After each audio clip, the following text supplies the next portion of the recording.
can read it right. It's Cafe Cabaret and a presentation of The Wrong Hero in Negative Charisma. A portion of this was shot in the basement of Green Street in Cambridge, and a portion was shot in a second-floor apartment in Providence, Rhode Island. Wrong Hero, Negative Charisma. Your brain and with a book, I got your mind, and then you got something hooked. You got to get something in more than just a shower. You gotta get a rock and roll by the hour. Love power, got you in the soul power. Got you going and rocking about the hour. Got you moving with your mind, moving with your eyes, moving with your heart and soul, and your feet on the street and riding in the beat. I really in the beat, I ride them in the beat, the beat, boom in the room. I got you going on. I got a strong soul beat, it's going strong. Boom in the room, got your heart just thumping and pumping by the hour. Got the love power, it's the love supreme. Got something that I make, got the keys, dream, come reality crack. I got you something back. Here it is, gonna snap all suckers necks. Ho, I got you get the phone, I got your rod. Here we go, DMC on the microphone. Got you going on and on and on. I gotta move it. Billy Bill's on the mic, jaw. I got it grooving on. Bill say the right jaw. I cannot get a witness. Got you going with the fitness of your mental powers. Got you moving in electric hours. On weights that are coming down. I got you going around with the vinyl that I'm spinning. I got you winning more in your neighborhood. And my name ain't Stevens. I got something that'll roll your shit to a new kind of thing that ain't going to fit. Here we go again, moving with the go again. Roll it up. Come on, somebody. Can I get a witness? Come on. Say what? Say what? Witness! Boom, boom, boom, boom, boom, boom, boom.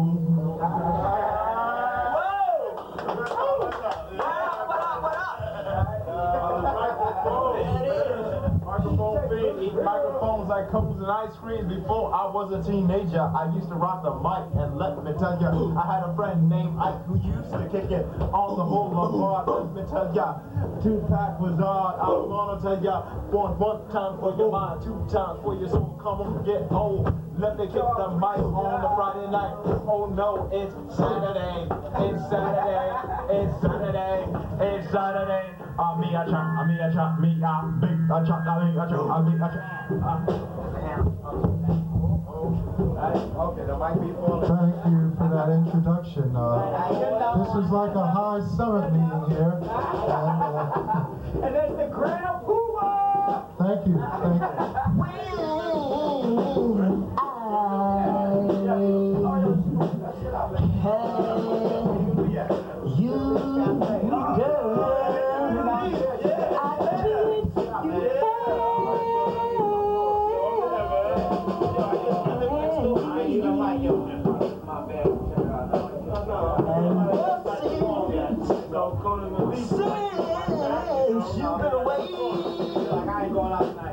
Don't you know, boom! I got you going in the room, the microphone going on, got you going strong.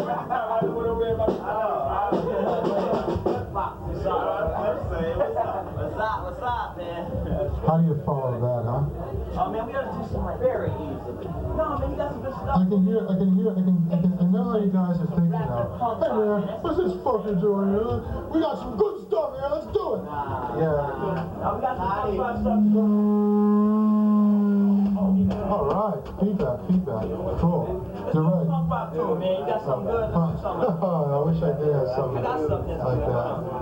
Well, let's see. Alright. Your mother was an outlaw. Exactly. I'll do the chorus. Okay. Ready? 1, 2.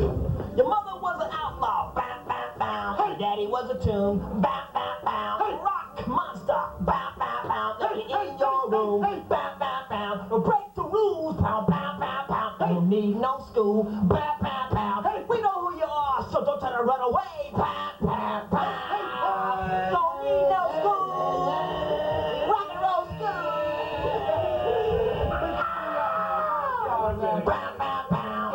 Country, Bow, bow, bow. Ow. She's so cool. Pow, pow, pow. She thinks at school. Pow, pow, pow. She's just a teenager. Pow, pow, pow. Still so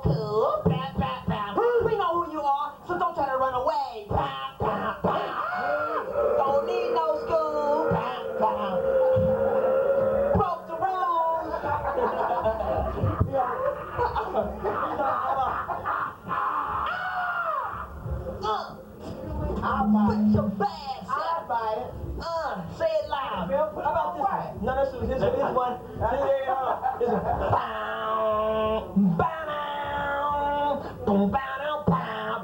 You're wrong. Bow, down. Bow, maximize my satisfaction. You're wrong. Come me all your gut reaction. You're wrong. Give me all your diamonds and rings. Gonna take more than a song you sing. Come on, oh! Bow down. Oh, oh, oh. Bow, bow, bow. Maximize my satisfaction. You're wrong. Give me more than your gut reaction. Give me all your diamonds and things. Gonna take more than a golden ring. Oh, oh, oh! Bow.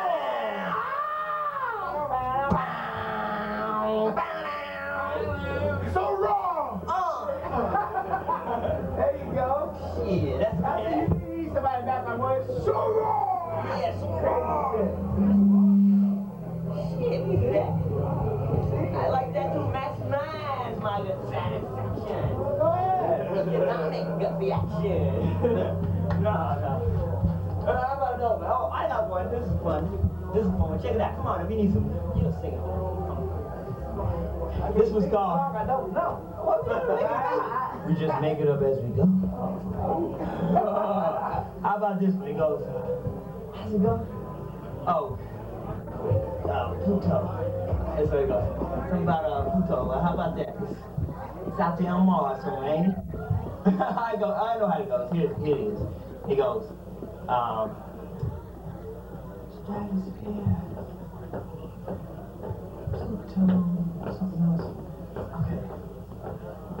Bow, bow, bow, bow, bow, bow, bow, bow, bow, bow, bow, bow, bow, bow, bow,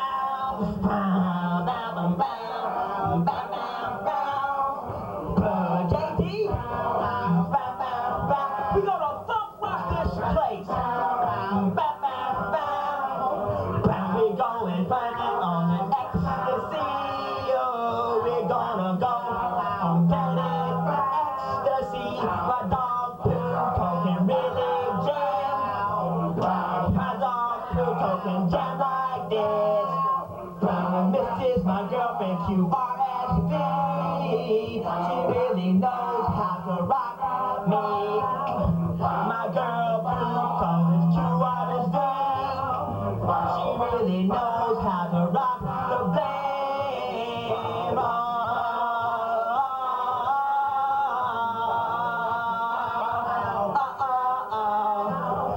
This is my dog Pluto. He can jam.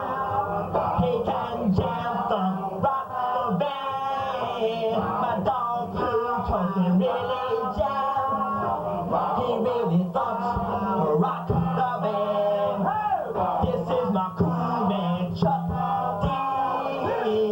Chuck can rock the whole crowd see. We're going rockin' in the stratosphere. We're gonna rock right out of here.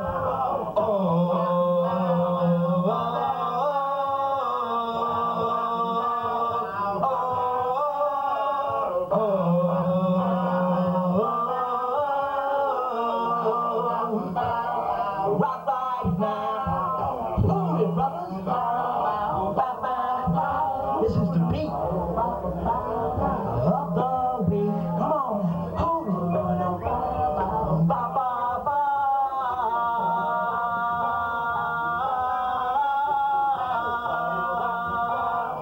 Ba, ba, ba. Ba, ba, ba.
I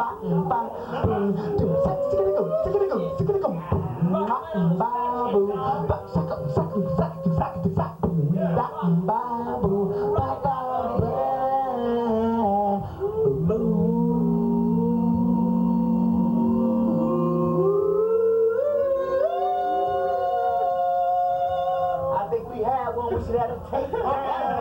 You know, radio tomorrow. I got some shit for your ass. Right? Yeah. You got it? You got it on tape? No way, that's not Yes.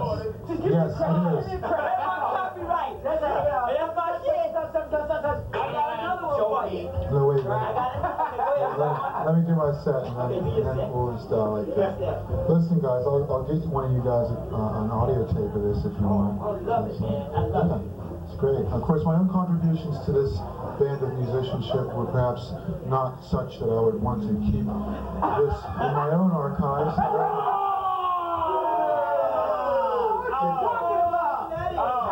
Well, thank you. You're really too kind. Yes.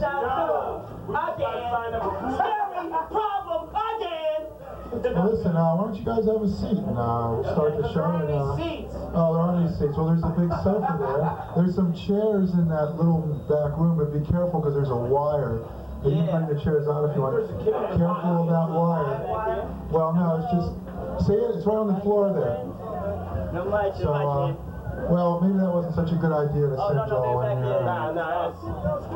Okay. Anyway. Alright. Anybody here? Man, you singing? There's Steve and y'all coming down now? Well, we're gonna have a show down here. It's a comedy show, and I think you may enjoy some of the merry quips and japes that the Wrong Hero has prepared for your delectation on this most auspicious of occasions. And if I were William F. Buckley, I would probably use fewer Latinate words in this incredibly efflorent introduction to myself, the Wrong Hero. Hey, thanks. You know, if you're like most people, and quite frankly, who isn't, then you're probably just like everybody else. And you know, I was down south lately, and you know, visiting a couple of the friendly local taverns that they have in the establishments down in the Great Southland. And you know, it's really great being down south because the wonderful thing about it is the folks there are so friendly. Like, you know, they greet you like a long lost friend, and especially if you're in a bar and nobody else knows who you are, and you're standing in front of the camera, and I got the patent leather sheen of your carefully styled hair forever immortalized. And well, anyway, you know, people down south, they sort of have a funny way of greeting you sometimes. They say stuff like, yeah, I've been watching you, and I've been wondering, who put the hair up your ass? Who died and left you king? They sound like Orson Welles in Touch of Evil, you know. I didn't know you were a Mexican. You don't look like a Mexican. Who died and left you? You must think you're the man with the fuzzy nuts. When's the next time Mass, Mr. God? You walk in here like you think your shit is made of chocolate ice cream. You mind if I ask you a question? Who put the firecracker up your ass? What's got your undies in a bundle? Who do you think you are around here? King Farouk? Why you no be my friend? You know, you think you're boss hog, but around here, you're just Joe Shit the Rag Man. And you can put that in your pipe and smoke it, Mr. High Muckety Muck. Why don't you step outside? I'm gonna put a little kitty caboodie on your ass. I'm gonna dust your britches for you, little man. Yeah, so, you know, it's a wonderful place. Hi, I'm the Wrong Hero. So tender and juicy, you'll be tempted to eat me with a fork. But don't. But don't. you won't want to miss one drop of the goodness. You know, Plagiarism. what do you mean? That's not plagiarism, that's a homage. It's plagiarism if it's in color, it's a homage if it's in black and white. It's plagiarism if you steal from one source, it's a homage if you steal from two, and it's scholarly research if you steal from 40. You know this better than any man alive, I'm sure. And, well, anyway, I'm addicted to placebos, so I figured I'd cut down, and so I'm using Placebo Light. It has only half the fillers and inert ingredients of regular placebos.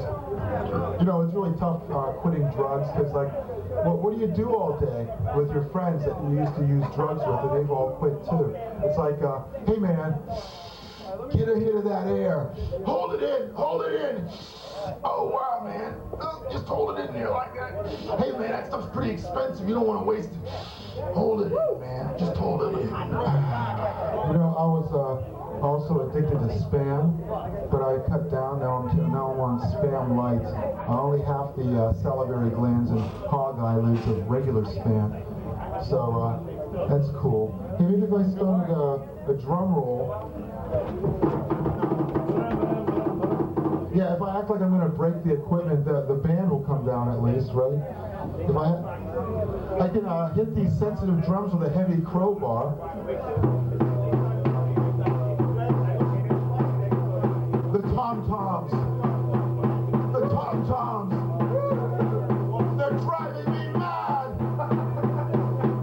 If only they were called toms instead of tom-toms.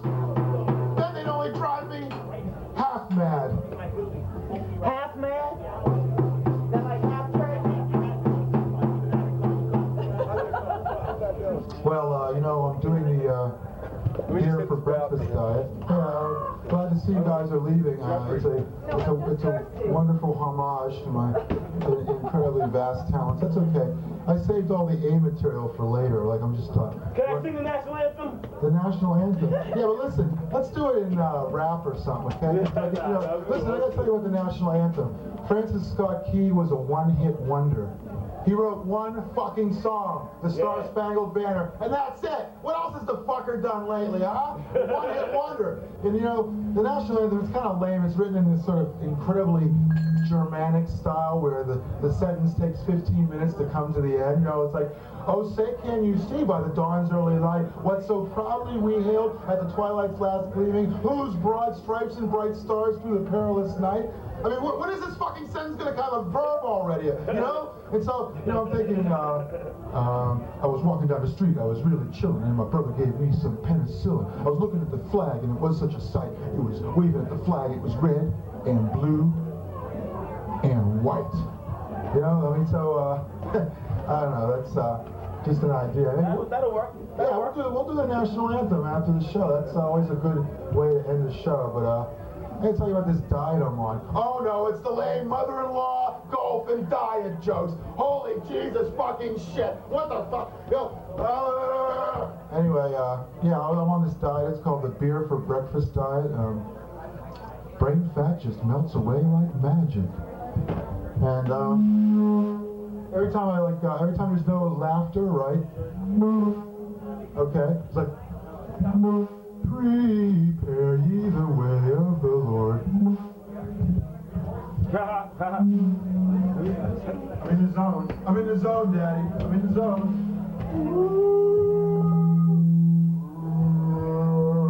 Hey, I'm Lou Reed. Standing on the corner, switchblade in my hand, carrying expensive Louis Vuitton luggage. And me having a rock and roll band. Yeah, I like the feedback. It's cool. I'm drinking from the microphone and talking into the bottle here.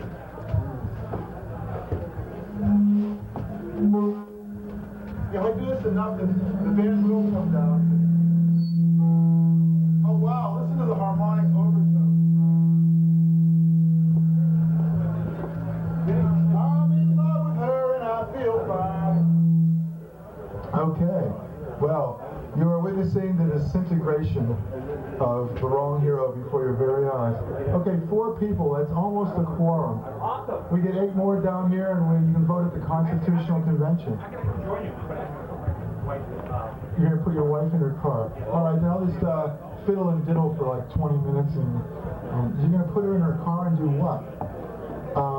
Please don't tell me the answer is they participate in an insurance scam with double indemnity with throw a dead body off a train. That's funny. I've never seen a dead body fall off a train before, and I've been in the insurance business for 20 years. Ah, see? Hey, all right, Louie, drop the gat. Yeah, drop the gat, sweetie, Louie. Yeah, all right, Roscoe, drop the gat. We've heard it before. So, yeah, okay, I'm glad that that's not it. Yes. Where's John? Great set.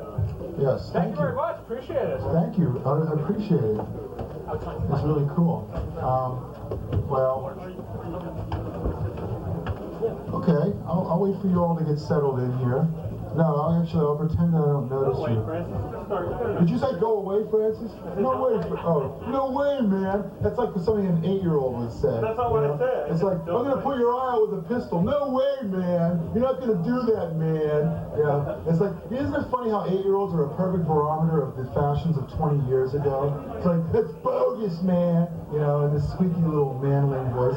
That's bogus, man.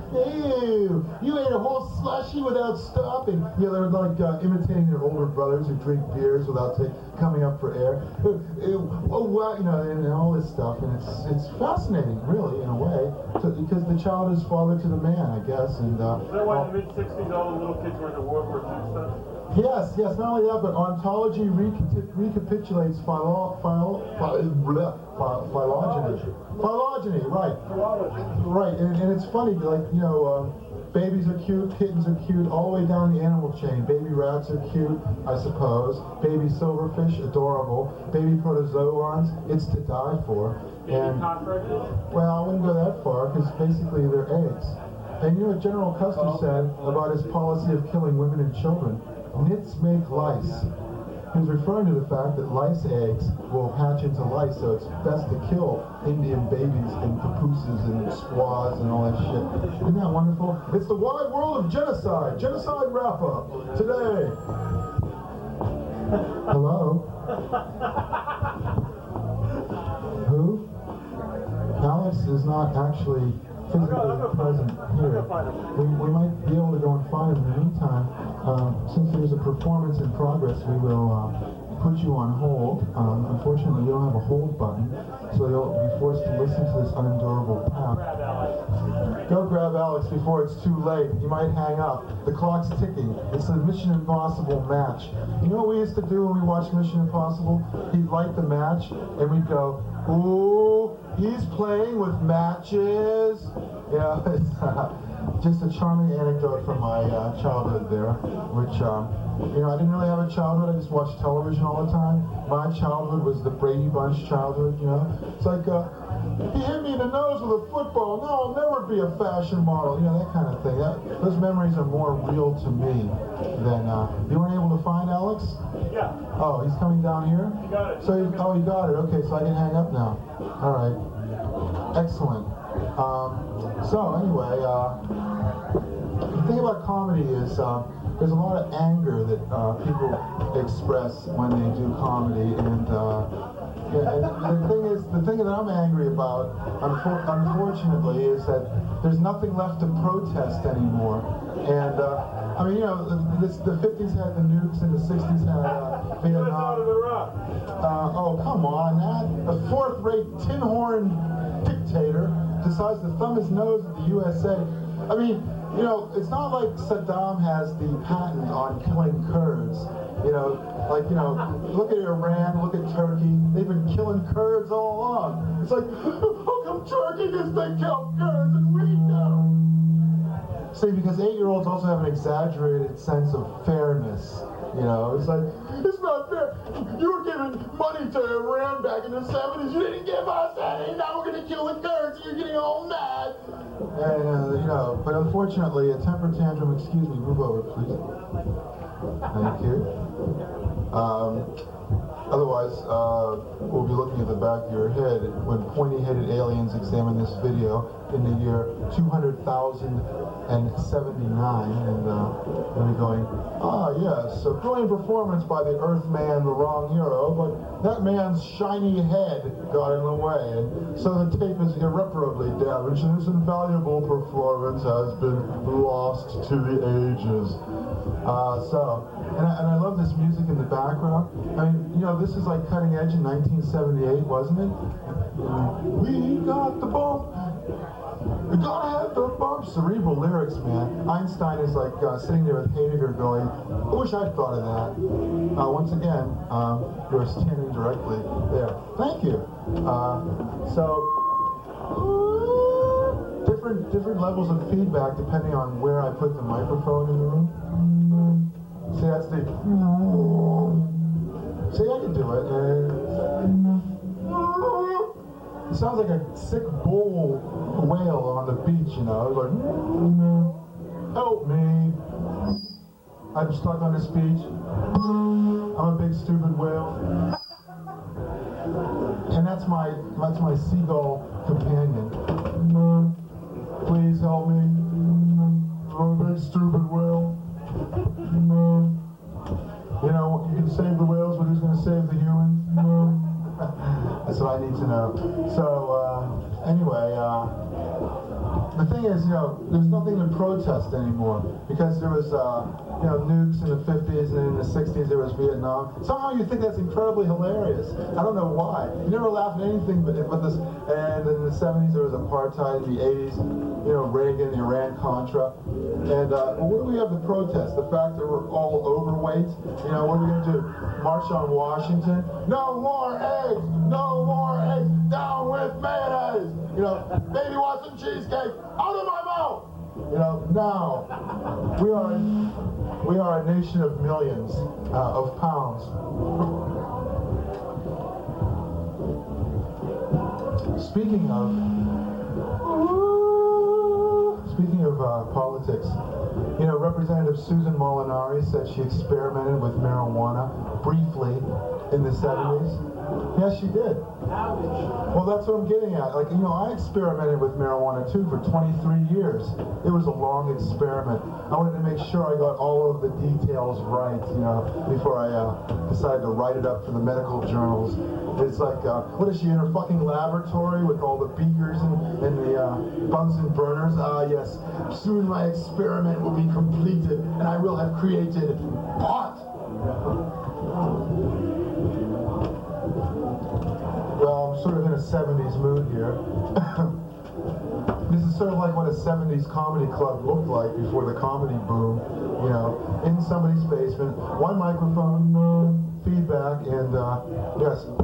And isn't it funny, whenever there's feedback, the first instinct is to hit the microphone as hard as you can, you know? Like that's going to help matters, instead of like just irreparably damaging it. So you're talking like this, you know, the whole time. It's like, imagine if you know, if a bad microphone could have totally altered history.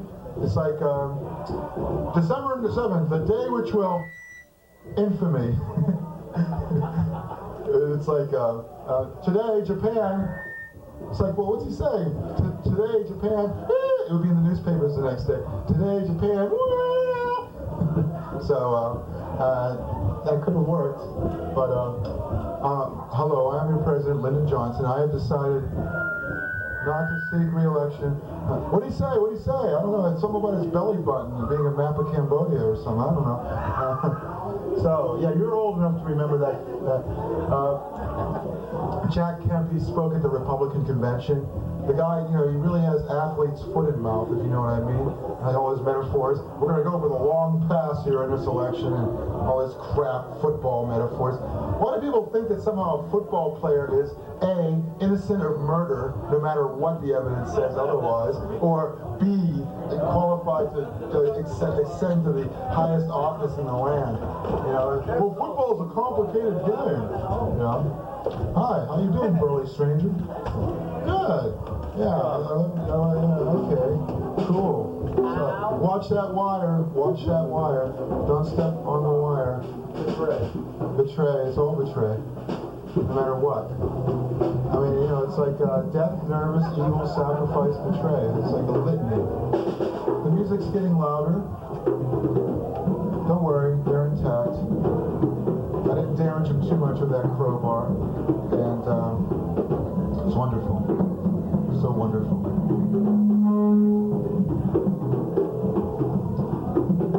And you know, Chris Reeves, he spoke at the Democratic Convention. You know, I fell off my pony when I was 8 years old. When am I going to speak at the National Convention, huh? It's like, what's the big deal here? After you fall off somebody else's pony. Okay, that's cool. You know, Dole gave what many have agreed was the best speech he ever gave at the Republican Convention, which isn't saying much because usually his speeches run to things like, whatever, you know, but at the Republican Convention, we will build a bridge to the past, the old values. You know, but I kept on expecting his facade to crack at any moment. We will build this bridge. The man who fought and died. Our bright light. Bob Dole hates bright light. You know, I expected him to do his Frankenstein number.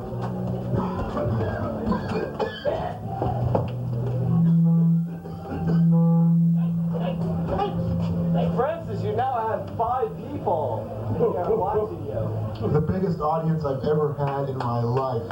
And I have you to thank for it. What happened to the TV here? It's broken. I don't really want an ambient hiss behind me, if you know what I mean. See? Yes, we need to interrupt the Wrong Hero set.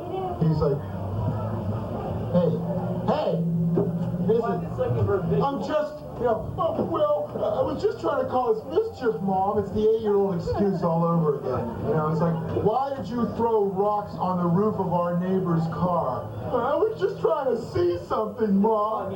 Don't you love him? Yes, isn't he wonderful? He has a not so snappy comeback for any occasion, usually scripted, and yeah, Wrong Hero is just a wonderful guy. And you can see from the rapturous applause which his every pronouncement is greeted with that he's going to go far in the entertainment business. Someday he'll be swapping jokes and leaving cappuccino farts on David Letterman's sofa, just as sure as I'm sitting here. And of course I'm standing, as you're well aware. You know, Bob Dole, you know, this guy, he's like 73 years old, but that, you know, in China that would be okay, because Deng is like 89 or something. Oh, who's that youngster, Bob Dole, that I hear so much about? He's a real up-and-comer. Yeah, he just got out of his short pants last year, and he's been really causing mischief for after school. No, that's right. He wears a dog, that's... Yeah, 73 as a dog. And the thing about Bob Dole is that, you know, he's so old that the food in his cupboard is like, the sell-by dates are in Egyptian hieroglyphics. You know, there's chicken noodle soup, he's got a caveman on it. Soup, good, you know, and it's just an amazing guy, though. He's able to get up and go of a man of 72. You gotta admire that. Really good. Jesse Jackson, he spoke at the Democratic National Convention. Did you see him? Were you, no? Oh, great. You're supposed to say, all right, punch your fist in the air. We had a visit from the constabulary. Just now? No, about half an hour ago. Yes, we did. And the complaint was about the volume here. Okay, right. And that's such a bogus excuse. It's like some 8-year-old again. It's an 8-year-old coming up and going. Yeah, but they got guns. Oh, they got guns. You're right. Okay, I'll keep it down. Does that mean you want me to go? No, I just wish to turn down his volume. No, leave it alone and I'll talk more softly. How's that? Yeah, we'll hold the microphone further away. We're thinking I about it. will. All right. You know, they say you should hold the microphone 9 inches away. Now, how do you measure 9 inches? All right. Yeah. Okay. Well, wonderful. We're having our own little Democratic convention over here. And, it's like, 1,000 points of light. yes, right. 1,000 pinheads. Close enough. Yeah. 1,000 points of light, yes. Let me go in. Yes. You know, Jesse Jackson, he spoke at the Democratic National Convention, but they sort of slotted him at a rather later hour, and he didn't get prime time. And New York Times said, well, why didn't you speak in prime time? And he said, whenever I speak, it is in prime time. Yeah, what he didn't mention is whenever he speaks, it's also rhyme time, you know. He probably his State of the Union address in iambic pentameter if he gave him a chance. He'd be like, and now we must not be like the nun who puts soap in her hole. We must be like the prostitute who has hope in her soul. No, wait, I got that wrong. We must not be like the sharpshooter who hoots and we must not like be the near-sighted sharpshooter that shoots and never hits. We must be like the constipated owl who hoots and never shits. No, I didn't get that right either. You want to head back to this? Oh, great. Head back. That's right. Deplete the audience by exactly 60%. You're doing me a favor, huh? I know, I've done you favors. Oh, you've done me a favor. Your last show. Oh, okay. But he's the booking agent. That's cool. Well, once the last person leaves, Okay, you're not really leaving. Just don't hit him. All right, I'll come back. You're going, right? Yeah. You're departing. Well, then I guess I. It's the wall of feedback. Stop by. We will cross the wall of feedback one more time. That was my impression of the creation, and yes. So, and you know who was conspicuous by his absence at the Democratic National Convention? No, let me guess. Okay. Jimmy Carter.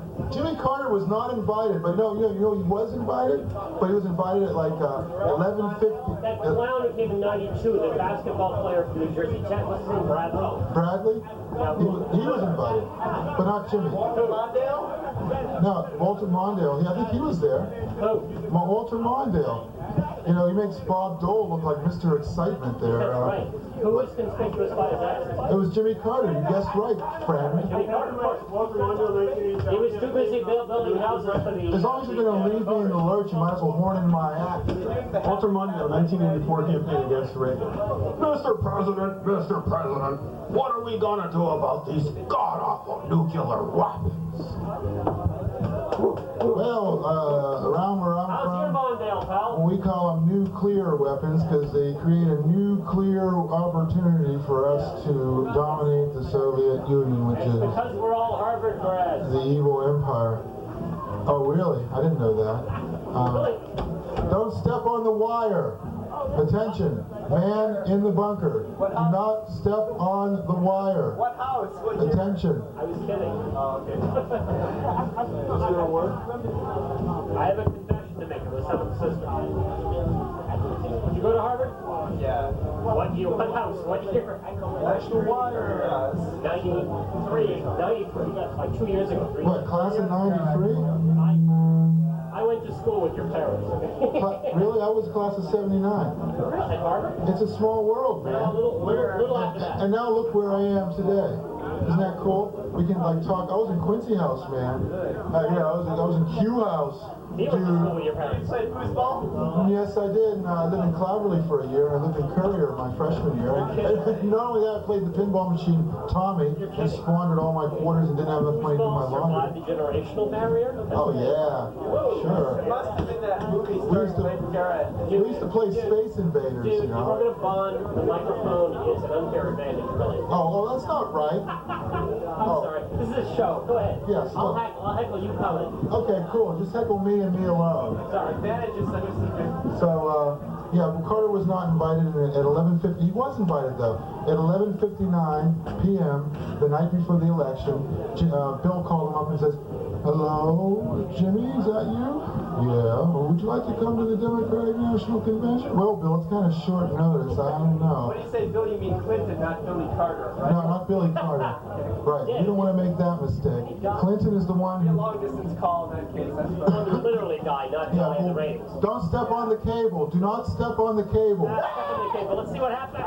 Yeah, it'll drag the entire camera and its assembly Add to the roast down. quotient by a factor of... Destroying an $800 piece of equipment is what will happen if it's Attack the cable on the ceiling. Maybe I should tape it to the ceiling, but unfortunately I didn't think that everybody would be congregating in that room. Dude, it's the only What's smoke going on room here? in the house. Excuse me, what's going on? I had a request from upstairs. I hate to be the You went to Harvard? Oh, I'm not going to go off. What are you doing in the basement? okay, can you turn it up just a little though? So, They were, well, Excuse me, Cambridgeport. That's Cambridge over there. No more feedback. Basement's in East Cambridge, very easy. Basement's in Cambridgeport. Okay, that's pretty good. I only have to show. I'm talking as close into the mic as I can without committing fellatio on it. Okay, my lips are grazing the microphone. No, it's not quite good. Just a little louder because I don't like to be doing myself thinking of kissing my girlfriend here. Okay, that's pretty good. All right. Oh, baby. No, you're right. It's North Cambridge. Excuse me. This is East Cambridge. Well, not exactly. When it's not coming to a clear megaphone. But this isn't quite I had, that's fucking prank. I was going to go around before the last election and get every silver. Don't step on the cable. Get every silver. This is wonderful. We're funny about the feedback, huh? I was getting like 20 of them and put them on Weld's lawn. I thought somebody has one. That's right. Is there anybody home? Well, yeah, but who else thought of this? You know what I'm saying? Who's on top of these things? It seems that there are no more songs. Well, whoa, now there's an apocalypse statement I heard. yeah, right. It's like, try for 3 years, seems like 30. That's going to be the album. Huh? Maxwell House doesn't get their shit together. We're not going to have liquid steak in 5 years. In 2001, going to lie. No liquid steak? I'm going to march on Washington. There you go. Jesus H. So, you want scary. 1984 was 12 years ago. That's scary. A dozen years ago. That eerie significance. The song 1999 will be more popular than ever in 3 years. Big Brother was watching you, but he got Alzheimer's in California. Cool. Hey, that's wonderful. That reminds me. I'm opening up a little place. It's called the Alzheimer's Lounge. You know, it's a place. It's a place where everybody knows your name except you. Norm! Norm! Well, what's wrong with that, man? It's a place where you can forget your troubles and everything else. That's right. It's a place conveniently located. Sipped from the River Leyte. Conveniently located, we think. We don't remember. Classic 74 Saturn. No, actually. Over 300 bottles a lot of classic courses. Like most math majors, you Saturn. Like most Might as well have gotten a classic degree and taken a lot of math courses. Yeah, but I'm a teacher too. I think I'll try for some more feedback. Now you'd be living He stole my feedback. This is East Cambridge here. I'm working even further east of Let's here. see. You're working over there. Actually, a little That's pretty good. Overwhelming volume. Near That's what I MIT, need. actually. Back Would you learn how to use one of these things? What? There is and there isn't MIT. It's taking over East Cambridge. The way BU is taking over North Let me put it this way. I'm working next door to the Cambridge Science Galleria, which has not yet been annexed by MIT as far as I know. But it's either owned by MIT or it's owned by the Mormons, one or the other. The Mormons, you say? You know they don't work perfect. The Mormons? Well, I knew Work Perfect was out in Orem, Utah. That smelled, to me, I said Utah, Lord. Salt Lake, Orem. Sorry, you were saying. I know, everyone wants to be a comedian. Well, then I'll give you the benefit of my hard-won wisdom. Think for yourself, but be aware that some have said that the wrong hero exerts an uncanny, hypnotic influence on all to whom he speaks. Face your own complexity. It's simple, really. Obey your thirst. You are all puny ants basking in the reflected glory of the entertainer. Yeah, why don't you blow back to Kansas? Eat great eggs and eggs. Blow back to Topeka, man. Yeah. Well. Somehow, Mr. Dole, Elkhorn, Kansas City. Yeah, that's right. Know your adversary. You know, we're giving him really good material. Me. Yeah. Practice We're never going to be humility stand-up comedians, so it's a moot point. in my presence. That's okay, either way. Seek goals greater than victory, devoting your life You're going to hear all this shit in Letterman in 2 years, you know that? to me. You're going to hear all this shit in Letterman in 2 years. Learn to listen to me. Star Search, or something like that. Not Star Search, Christ. That's how Sinbad got his start. Here's how I'm going to go on Star He's Search. like Sinbad. It's like, Hey, this presidential election, you know what it really shakes down to? What? Bill Clinton committed a crime that he wasn't guilty of. He's being pursued by the one-armed man, Bob Dole. Hey, Bob, let me borrow your arm. I'm going to use it for a hammer. that's the kind of material I'll do on Star Like Search. Mr. Clinton and Mr.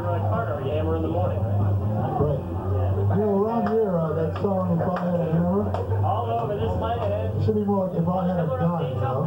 On hammer out of golden. Maybe he'll get together with John Silver. Now there's a scary concept. A middle conservative with 2 arms and no morals. Very nice. Nice combination. 3-legged rays. And 2 arms. 2 arms. 2 arms. I'm gonna cry in a minute. Don't cry.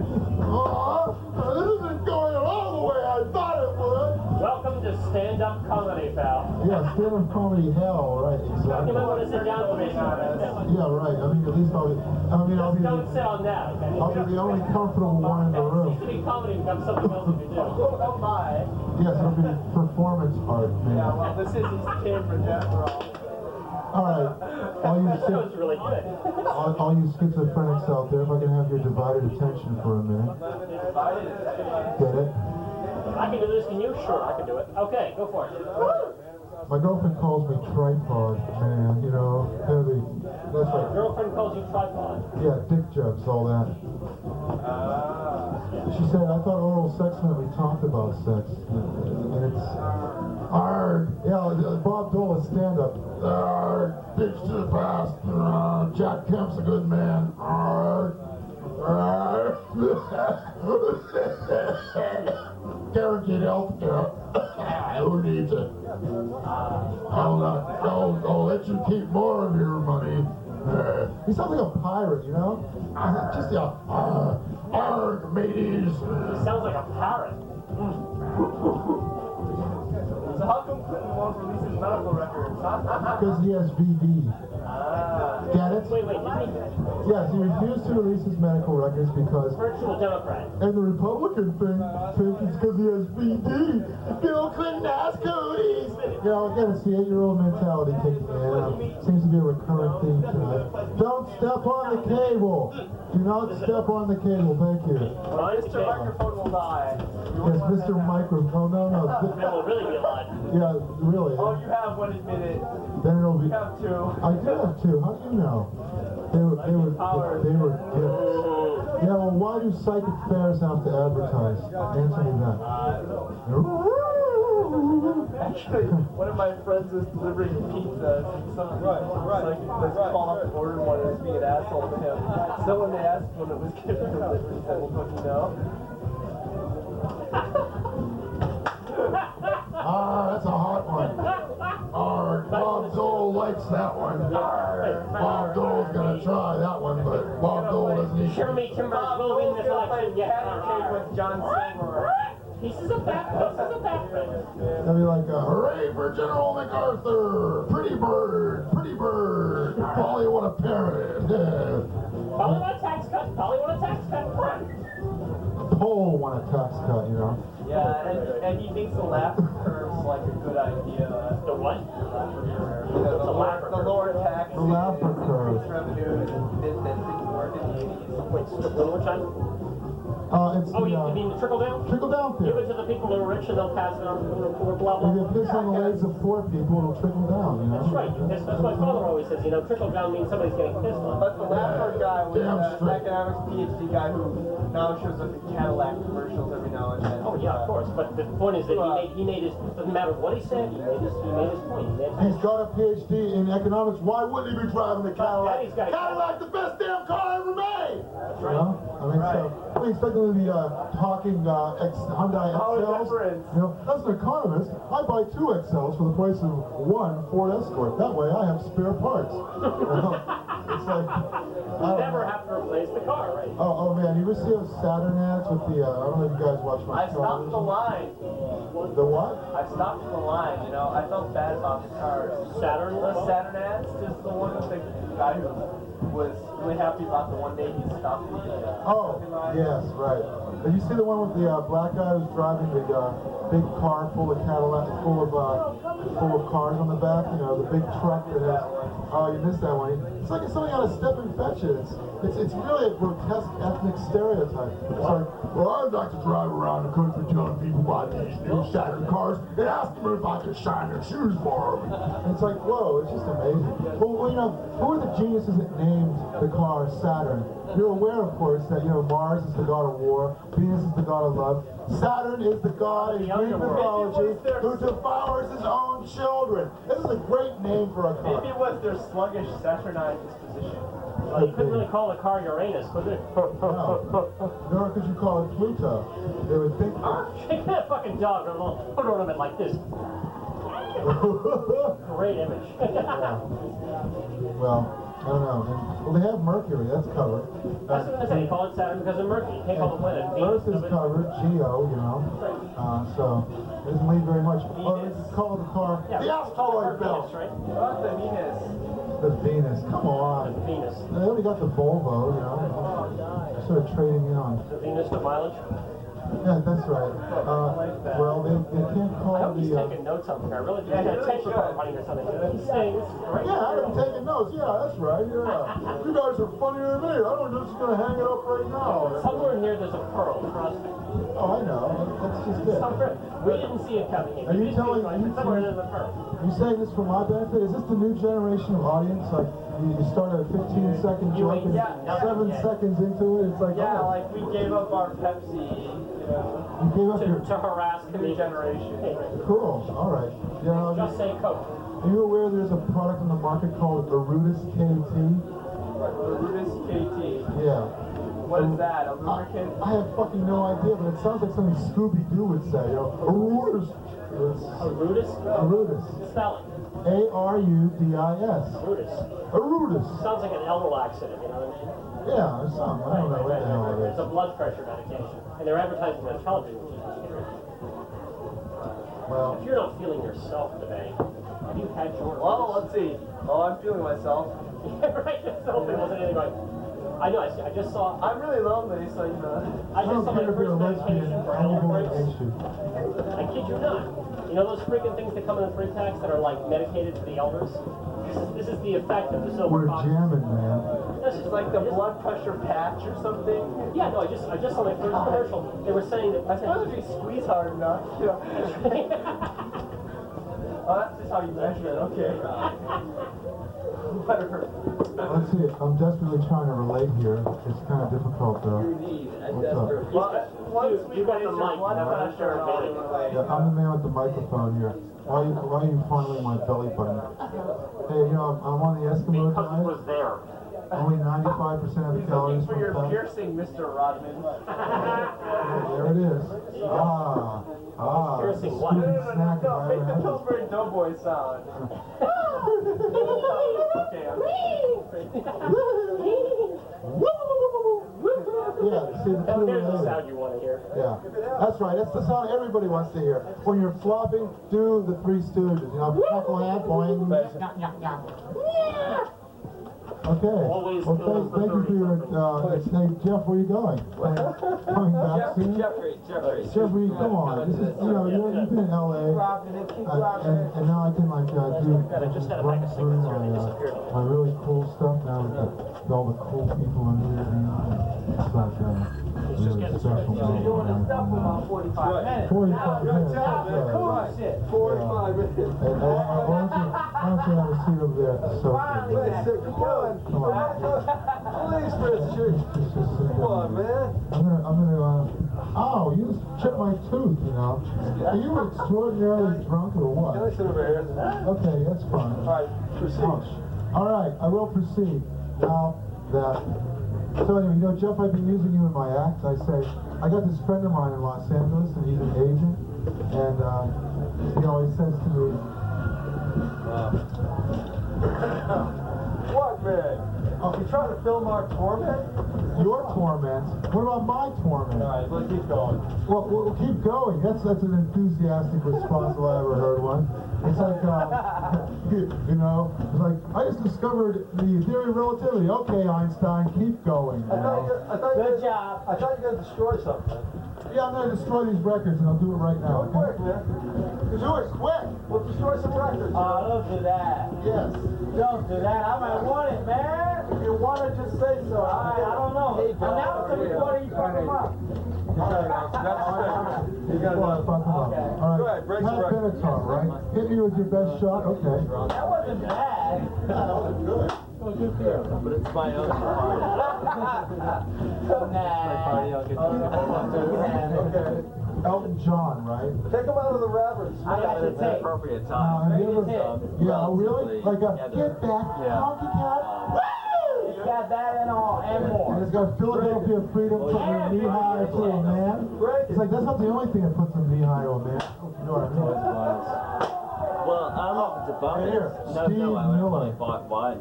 Circle of love. Oh, yeah. I was expecting more Circle of people. hate. Yeah. But you have leftover. No, it's not even in there. Sorry. It is in there. Do you call me? It was so warped anyway, it didn't matter. I have a cut of it. It won't break. And, The thing that we That must be the old stuff, man. Don't fuck with it. It's that old shit. It's the old stuff. Don't make it in there.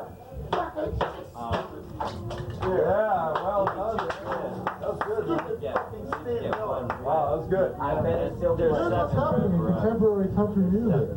God don't make little green apples and it don't. I didn't intend to do it, but I went straight to Here's the greatest hits by the New Christy Oh, no, I'm Minstrels. sure you enjoy it. Another hit. Another. A couple of reds. Dionne Warwick, Psychic Friends Network. You want this one? I knew you would. Here where there is See, love. right now, as it is unopened, Here where there is in reserve, ineffective. this is a method of preservation. It's the, Break them all, let's run it. the purpose of it is preservation. Jesus Christ, I should have eaten more spinach. And you're supposed to leave it for Dean Martin, a week, right? a week. That's good record, don't worry. Okay. Jerry Lewis right now. Jerry Lewis, right. More or less. Dean Martin, Jerry Lewis, do it. That little wine drinker. Yeah, would live better towards higher. Shana na. Alright, though. Nah. Alright now. Nah. High temperature life. I'm waiting to hear one I want. Otherwise, almost all the bacteria. Ray Connor, Somewhere My Love. Oh, fuck that up. Here My Hate. Somewhere my glove. Remain. Yeah, right. And what you're supposed Engine to- number 9, What I should do Dang is age Me, it. and Age other it for country and western favorites. Well, this has got all the great hits like I'm Not I've never done Shuckin', that before. spelled No, I know it's SCHUCKIN. right now. I'm Not Shuckin'. I'll take that for now. All right, cool. Age it for it. I might get a method of preservation. You might very well have to. Age. Well, actually, I don't think we're going to break anymore. The prime. Eddie Arnold. Eddie's song. All right. Eddie, this one goes out to you. Except, No, it's the guy that did Roll Along Kentucky Moon, When My Blue Moon Turns to Gold Again. It feels so good! Switch to a liquid diet. let me check it out. Let me check it out. Oh, what the hell? I'm the host of the party, guy. Hey, Save the record. save the record. Okay, I'll save the record. Oh, shit, should I? Who knows? I might have a classic. It could be. Something just told me. That could be worth 3 or 5 cents, you know, somewhere. Or a sample. Are there any K-Towels? No, I saved those, man. Oh, okay. Like the Canadians' tribute to America, the Americans. When Bangladesh was flooded in 1973, who came to help them? It wasn't the French or the British, it was the Americans. You're too young to remember that one, but boy, what a schlocko hit, you know. Canadian DJ shamelessly sucking up to the United States. Is that what happened? Yeah, that's what happens, you know. In Canadians, Germany? the Canadians are more interested in American culture than they are in their own. And another thing is, the Canadians are like 100% literate, but they have nothing to write home about. You know, Dear Pierre, it snowed, love Mom, you know? So it's not exactly the most That's scintillating. why, because there's nothing happening up there. That's right. Well, at least if you give a party, there's always plenty of free ice lying around, you know? You don't have to worry about running out of that anytime soon. So, Canada's cool. You know what gets my yeah, where is that? Jumping out of wall to the ceiling. What else is up there? Let's see if we can mic the ceiling. Oh, that jam, Rage Against the Machine. Ah. It's a machine? It's Rage Against the Machine. Oh.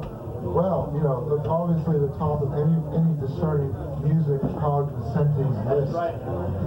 But you know that, have you seen those ads for Kentucky Fried Chicken? Everybody needs a little KFC. I was in Montreal recently. It's Flee, Kentucky up there. I thought it was pretty funny. But, yeah, I saw a Canadian cartoon when I was up there, and this kid was petting this big German Shepherd and saying something, and I said to my friend, "What is he saying?" And he started laughing and said, "Noble beast." So, you know, even the cartoons are different up there. So, okay, I'm going to do some, I think I'm going to try to do some, combining, like, ancient stereotypes with modern ones, like, Huckleberry Finnegan's Wake, or, I don't know, Waiting for Godzilla, or, Winnie the Shit. I'm working on this stuff, you know, it's like, I'm going to do it. On the wall? Is that your material up there? Yeah, that's my material up there. Wow. Yeah. I'm going to do a remake of A Streetcar Named Desire, and I call it Fucking Trolley Sluts Triple X. You know, because that's how you pull the people in these days. Little Hoe on the Prairie. And stuff like that. Okay, I'm going to sing Surfing Bird. Just the part I know, though.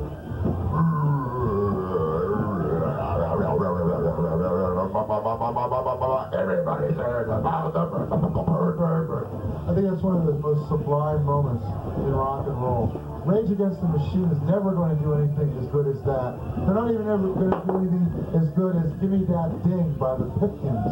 They're like, give me that, give me that, give me that, give me that, give me that, give me that. You don't remember that one? Yeah, it was a long time ago. Well, I don't know. You ever hear that nursery rhyme? Pop goes the weasel. It's like a round and round the mulberry bush, the monkey chased the weasel, the monkey thought it was all in fun. Pop goes the weasel. And it's like, what kind of fucking nightmare world is this? You know, this is my vision of hell. Monkeys chasing weasels around a mulberry bush for all eternity. You know, terrifying, Cardinal Newman-esque vision of hell. And there's another song. Every little breeze seems to whisper Louise. I'm like, make it stop! You know, it's just amazing. And I love the thrash music that these kids today are listening to.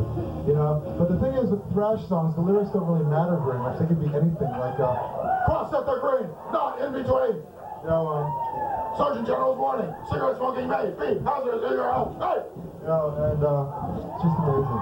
I don't really like music at all. I think rock and roll is capitalism and 145, and country and western is a soap opera for drunks as the world spins. You know what you get if you play a country song backwards? No. Get your wife back, your kids back, your truck back, your dog back. Cool. You know what happens when you buy a box of tampons with your last dollar? Well, I wouldn't, but what? You can go swimming, you can go fishing, you can go horseback riding. It says so right on the box. Excellent. Yeah, all right. We can swap jokes all night long. And reggae, you know, the sound of reggae, to me, it's sort of like the sound of brain cells marching off a cliff. You know, boom, boom, boom, boom, boom, boom, boom, boom, boom. Rub, dub, dub, dub, dub, dub, dub. 3 men sitting in a tub, tub, tub. And big band music is sort of like the theme music for alcoholic World War II veterans who listen to Rush Limbaugh. And you know why Rush Limbaugh talks so slow? It's like He's dumb? well, that too, but it's so that these alcoholic World War II vets in their big oversized luxury cars can get that little bottle of whiskey out of the glove compartment and pour it in the can of Coca-Cola they have wedged between their knees and screw the cap back on, put it back in the glove compartment, and Rush hasn't said anything, and so you haven't missed anything as you're taking a big snort of that old Weller or whatever it is you're drinking, Dickel or anything like that. Wild turkey. Well, there you go. Now that's a good manly drink, you know. Well, anyway, you know that 33% of all Americans talk to their pets on the telephone, and you know before too long it's going to be like, you know, your pet will get to leave a message on the telephone. Hi, this is Rover. I'm out killing chickens and I can't come to the phone right now, but please leave a message and I'll get right back to you. And you know, people always say, the dog is your best friend. And I'm like, yeah, sure. All my best friends fuck in the streets. All my best friends piss in the corner. All my best friends beg for treats with their genitalia exposed. Yeah. All my friends huck kibbles and bits onto the linoleum. It's like, yeah, a dog is my best friend. Well, anyway, I'm gonna go. I thank you for sticking around. And I'd just like to mention that some have said that brevity is the soul of wit. But that's too long. Get to the point already. Brevity's... Thank you, I'm the wrong hero. Good night. Unless you want more. No, I think so.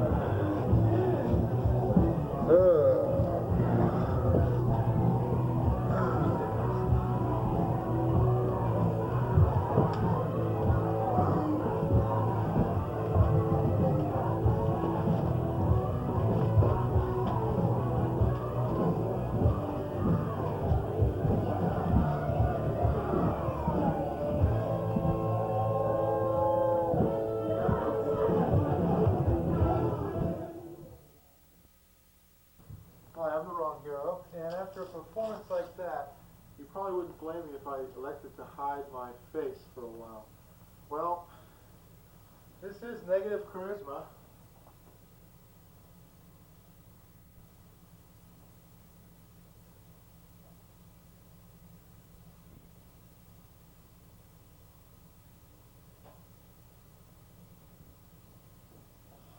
In action. Note how I considerately let the camera run for a whole minute before coming back. That's just part of my negative charisma. Well, as we all know, the elections are over, and we all know who won, so there's no use talking about it. It won't make a dime's worth of difference, as our old pal Ross Perot would say. And, you know, he really did add a great deal of entertainment value to the proceedings, but I'm not quite sure that in an elective democracy, entertainment is exactly what we had in mind. And, you know, the thing is, you didn't even have to watch the election returns to know what they were going to say. Well, Bob Dole failed to carry Ohio. No Republican president in this century has won the presidency without carrying the electoral votes of the state of Ohio. Quite surprisingly, Bill Clinton came in strong in Florida, which means that perhaps he has broken an electoral deadlock in that state, which only Jimmy Carter, another governor from the South, was able to also break in the last 50 years. Florida has not gone for a Democrat since Lyndon Johnson. And, of course, his landslide was, etc., etc., etc.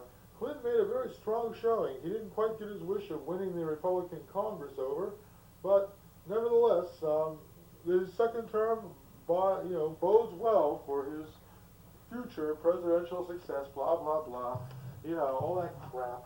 Anyway, if you watch that last performance, you might have an idea of just how difficult it can be sometimes to do stand-up comedy. Now, I'm not making any excuses, I'm not whining, I'm not complaining.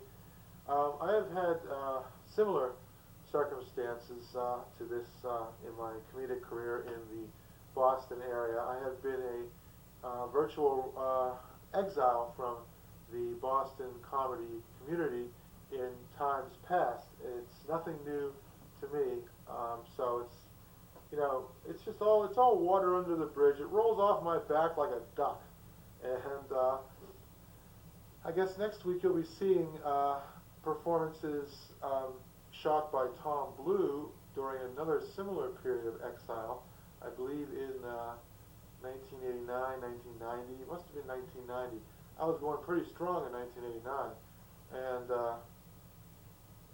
well, it's you know, you have your ups and downs. Look at Stephen Wright, the toast of the town, and now he just makes, you know, sporadic raids. He doesn't really, he's not really part of that pantheon, it seems, even though, of course, he is brilliant, and like me, the wrong hero. And I'm really sorry there's no picture here, but then again, considering the pictorial quality of the previous hour, Perhaps it's a blessing in disguise. Yes, doing a stand-up comedy monologue in a dank basement with 3 people in attendance and loud music upstairs, which they refuse to turn down, is certainly nothing new for the wrong hero. And yet, that which does not kill me makes me stronger, unless it kills me, in which case, who cares? Yep, it's kill or be killed in the tragic comedy world. Still no picture, I see. That means I can do this, and you can't see what I'm doing. So it doesn't make any difference whether I wipe it on a paper towel, which just happens to be within reach, or whether I wipe it on my hand or blow it on the floor. It's all the same. You have to use your imagination, which I suppose most people who watch cable television have to rely pretty heavily upon, since there are usually no production values worth speaking of. Well, as long as that set was, I kind of wish it were longer, then I wouldn't have to be doing this. Then I'd have the thing in the can and wouldn't have to worry about there being 50 minutes of nothingness to follow. However, as long as that set was, I could have gone even longer. It's just that, well, it was getting to be like about 2:30 in the morning by the time I finished up. And, well,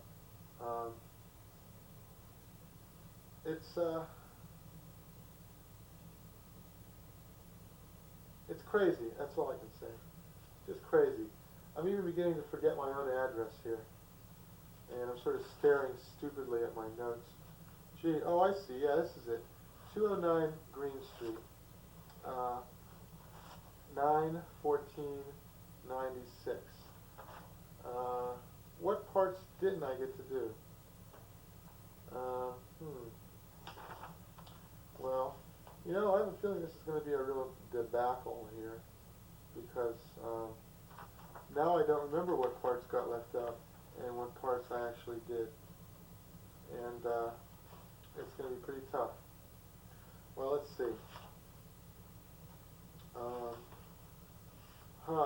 I could describe the stuff I didn't get to do without actually doing it. Well, the closest I've ever gotten to Los Angeles is Westerly, Rhode Island. Let's see, that was part of it. Maybe I could do the introduction. Hi, I'm the wrong hero. I may be an illegal space alien, but I do the work that no one else will do, like this introduction. Call me the Global Village Idiot. Now, I could give you 88 minutes of action preceded by a car chase and 2 minutes of dialogue culminating in an unshaven idiot cascading off the side of a cliff in a stolen car, but you can go to the movies for that. And let's see. Yeah, this place smells like Frankenstein's boudoir, like the sweatband of a recently indicted televangelist, like Alvin the Chipmunk's laundry room, like Mastodon plaque, like Godzilla had given the place a tongue bath. And I can still smell the tear gas from when the police busted this place the first time. Anyway, we all know we're all here for the same reason, to love me. Now, if you're like most people, and who isn't, then you're probably just like everybody else. Now, a lot of this subsequent material that consists of outtakes, it's all about the presidential election. Jesse Jackson not speaking in prime time. He says, anytime I speak is prime time. Well, anytime I speak is rhyme time. Jimmy Carter not invited to the Democratic National Convention. Bill Clinton as Sugar Bear. Ross Perot should have picked a gorilla as his vice president, the one that saved the little kid in the zoo. Ross Perot sort of looks like TV's The Penguin from the Batman television program. Now, a lot of this stuff is visual, so I can't very well do it, right? Dum-de-dum-dum-dum-dum-dum. Let's add some ideas for some TV shows, like The Plot Thickens and The Voodoo Show. You will suffer horribly if you do not watch it. And Crack Time Theater, We were fooling Mayor Marion Barry. We're replacing his usual coffee with crack cocaine crystals. Let's watch. Let's see what else. Oh, wow. Well, most importantly of all, use your eyes and ears to reflect upon my glory.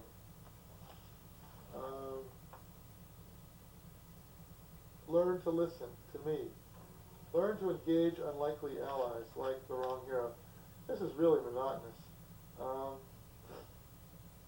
You know, I hate costume dramas set in the 17th century. In fact, I hate any movie where the leading man can blow his nose on his sleeve. Now you may ask, what have I been doing to keep busy? Well, I'm marketing a necktie that also doubles as a hangman's noose.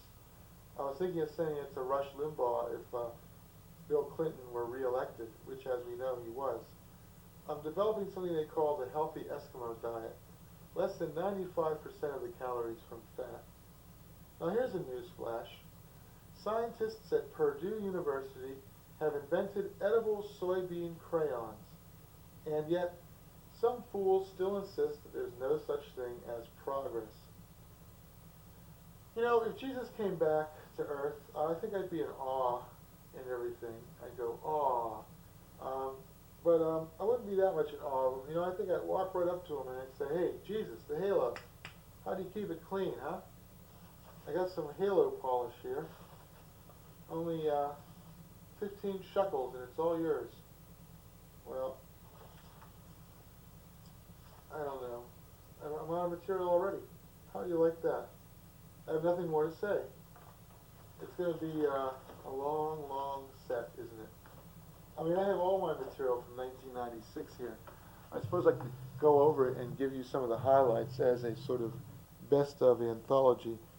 I'm actually going to be doing a show at 494 Massachusetts Avenue in Central Square on the 15th of this month. Let's see. Yeah, I guess the 15th of November. So come on down. You get to see the wrong hero in action, and I'll give you some of the toothsome tidbits and tasty morsels of comedic genius that are going to be a part of that show. Now, tell me this, my friends, and you are my friends. Would you refuse to answer a hypothetical question? Well, you already did. Anyway, well, Christmas is coming up, you know, and Christmas is great because it's the time of giving gifts and a time to think about the Prince of Peace, and also a time to think about how the Prince of Peace complained about his Christmas presents, like gold, silver, platinum. You know, that's what I wanted, not frankincense and myrrh. What's with this frankincense and myrrh shit? Get the stupid drummer boy out of here, huh? This place stinks like heifer farts. Dad, you're a carpenter. Next time you sand the manger, do a better job, huh? I got a splinter in my ass. Listen, if you're such a hotshot carpenter, why couldn't you make me a goddamn cradle? Mom, why don't you close that door? What do you think, I'm raised in a barn or something? Anyway, I gave my dog a Christmas present. I took him to the cat show. Then I took his leash off. Boy, oh boy, that's a cat show they're going to be talking about for quite some time. No, actually, I did give my dog a Christmas present. I threw a bouillon cube in the toilet bowl. You know, I mean, because he really likes that, except when it's a vegetable one. It has to be beef or chicken for him to really get excited and start jumping around. And let's see. Let's turn the radio on. Dun, dun, dun, dun, dun, dun, dun, dun, dun.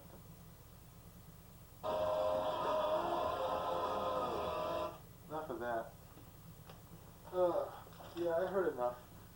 I've heard enough to last me a lifetime. I'm sick of the radio. I can't listen to the radio anymore. Is that a surprising insight coming from somebody who is ostensibly a rock critic? Well, nevertheless, it is true.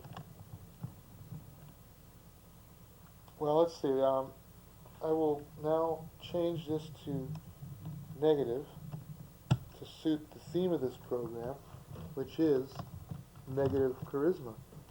Now, how much time we got left on this thing? 40 minutes. God, I'm going to be late for work. I'm not even going to wrap this up until 7 minutes after 2. And I have to be at work at 2 o'clock. Maybe I better start getting ready now.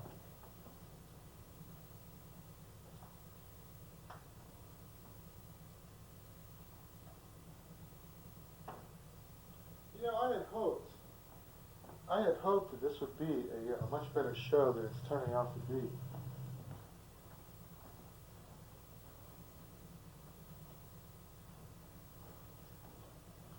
And I wouldn't be doing this in such a god-awful hurry, except I can't do it while my girlfriend's around, because she doesn't like my doing this stuff.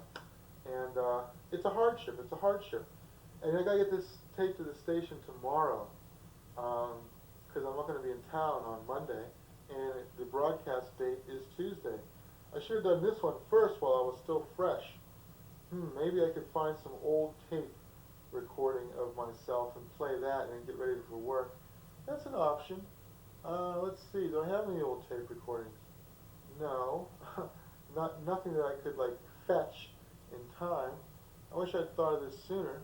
Well, I might have one or two kicking around, but I don't think any of them are long enough. I'd hate to have to repeat footage that I've already committed to video. It wouldn't exactly be, well, I'll tell you what, I'm gonna shave. Of course, I can't really see what I'm doing here, so I'm probably cutting my face to hell. So let me see. I'll sit in front of the mirror here and try to keep a running dialogue going. You know, these wet, dry shavers, they're not really all they're cracked up to be. They don't really work too well when your face is covered with lather. Well, fortunately, I gave myself such a close shave yesterday that I won't really have to shave that close today, which is good. You ever think of what an imposition it is to have to shave? And yet, growing a beard is even worse because then people think you've got something to hide or something. They get this crazy notion, you know, he has a beard. Ugh. They ought to really look at your tongue. I mean, if it's covered with a thick white substance, then it means that oral hygiene is not exactly high up on your list of priorities. Sounds like this thing's running out of juice. That's great. Just my luck. Everything's been going my way. I've gotten so fat that the scar on my chin looks like a little bow tie hanging from my neck here.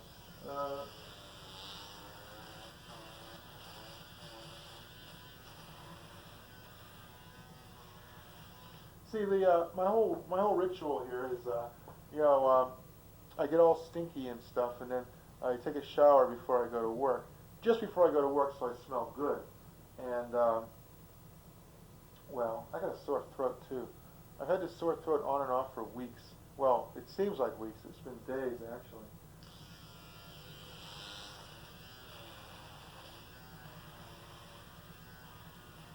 Anyway, I haven't changed the razor on this wet dry thing since I got it like 2 years ago for Christmas. So maybe that has something to do with the fact that it doesn't work too well. But it never did work very well. It didn't shave you when you were wet. It just didn't work that well when you tried that.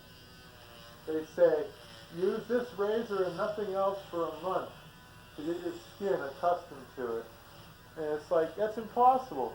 You're going to look like the Shaggy Man for a month until the damn razor decides to shave your face properly? I think not. Wow.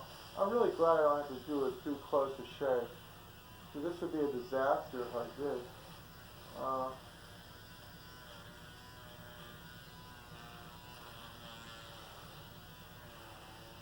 Well, that's not so bad. Anyway, my pre-work ritual goes something like this. I get in the shower, I lather up and stuff, I wash my hair, and then I usually have a mouthful of mouthwash and gets my breath all nice and sparkly clean. And now I can't find the cap to this razor. And then I get out of the shower and I shave. Because this wet dry shaver thing, you know, it doesn't really work in the shower. You can't really use it in the shower like it says you can as advertised. Now I can't find the cover to the razor.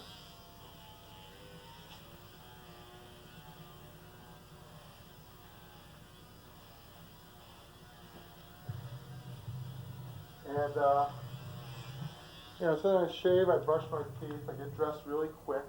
Maybe I could lay my clothes out now and still shout from the other room.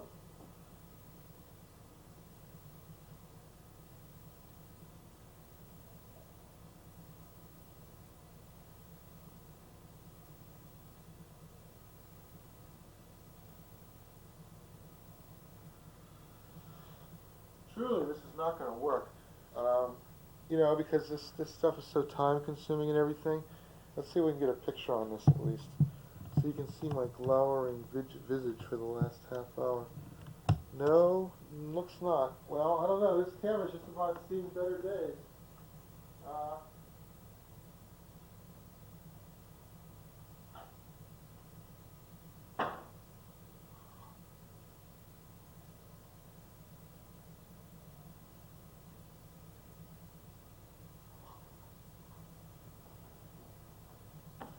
This is really a new low in cable casting.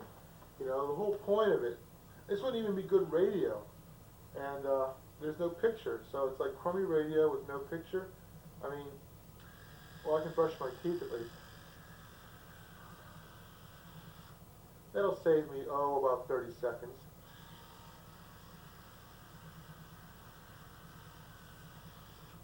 I don't know if you can tell from the sound of it, but it's a Braun toothbrush, electric toothbrush with a Oral-B. I don't want the Oral-B, I want the Oral-A, only the best for me. Now the thing about these things is, there's 79 bucks, what you're thinking, wow, I'll save all that money from going to the dentist because I won't have to get my teeth cleaned as much. Oh, forget it. Because like the toothbrushes, they have to be replaced every 3 months and they cost like $6 each. $6 for a toothbrush? I mean, come on.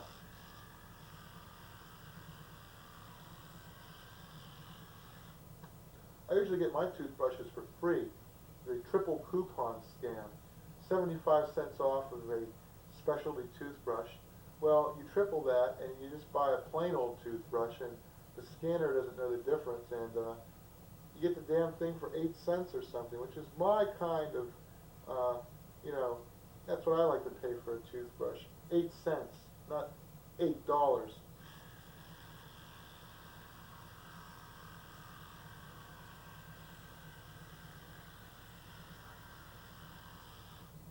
Well, here's an interesting little fact. I'm down to my last $4 because I went to pick up some photographs for my girlfriend, even though she didn't ask me to, and I should have let her do it. And they cost 26 bucks, but I didn't get a receipt. So now she can't get reimbursed by her work. So she won't pay me the 26 bucks until I get her a receipt, which I did, and I left it on the table, but she didn't bring it to work for her. So she won't get the 26 bucks, so I won't get paid back. So I'll have to go through the next day with $4, which is okay actually. I got a full tank of gas and I got my lunch meat and I'm ready to go. I made some chicken soup last night. I'm not even going to get a chance to eat any of it unless I pack some up for lunch for work, which I think I'll do while I'm doing this. Because it looks like the clock says I got 24 minutes left and this thing has another 30 minutes to go. And, oh man, I really should plan my time better. Maybe if I weren't so depressed, I wouldn't sleep for 12 hours a day. Actually, I didn't sleep for 12 hours. I went to bed at 1, I got up around 10. It was only 9 hours, so I'm improving. Tomorrow I'll sleep for 6 hours, and the day after that for 3 hours, and then I won't sleep at all, ever, again. Then the whole thing will start all over again. 18 hours, 12 hours, 9 hours. I like how that works,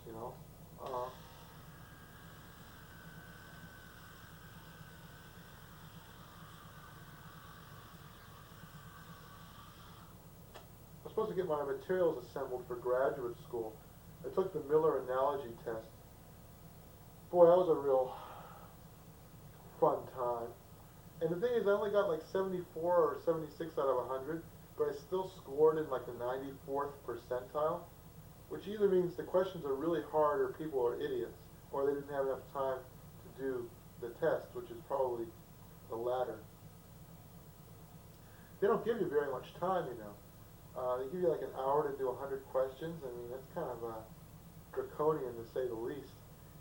And, you just can't mold. And the first one stumped me. I must have wasted 2 minutes on the first one alone. like Coke is to steal as, you know, and I know the answer to this. I grew up in Pittsburgh, but I was like deliberating, pondering. See, the thoughtful man is penalized for, you know, in taking these tests because they want to get it right. And it's like the idiot that just checks off A, B, C, or D, regardless, that benefits. Well, finally I gave up. I left that one for last. I think I finally figured it out. But I don't know. I don't know how I did really, because I don't know which answers were right and which ones were wrong. And then they did this thing with backwards spelling. You know, like tips is to spit as, and you know, I mean, come on, don't play mind games with me. I'm a goddamn graduate student, or I'm gonna be.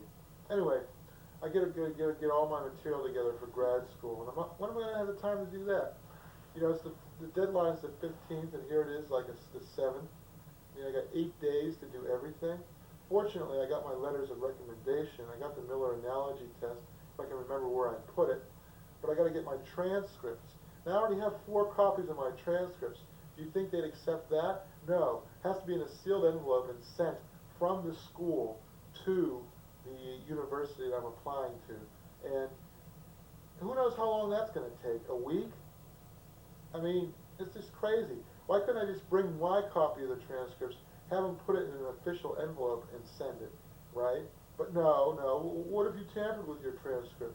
You know, what if you got some forger recently sprung from Sing Sing to change that B- in developmental psychology to a B+, you know?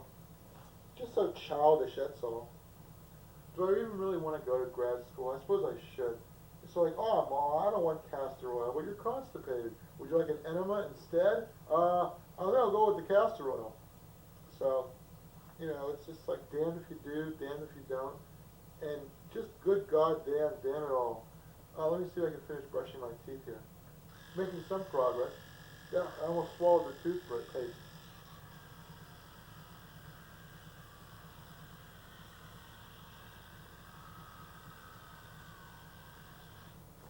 I'm not sure this would be a lot more entertaining if you could actually see me brushing my teeth. Well, fortunately you can't. But, anyway,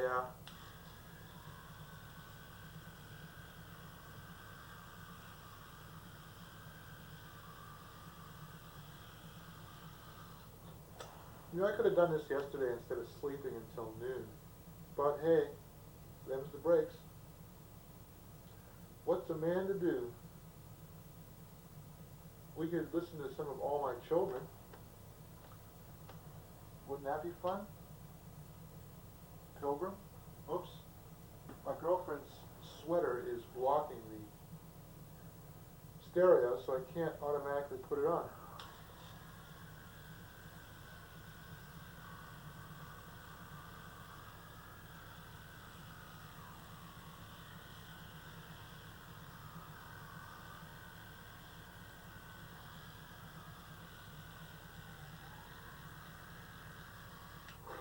There's always that one tooth, you know, that you can never quite get entirely clean. And that takes twice as much time as all the other teeth put together.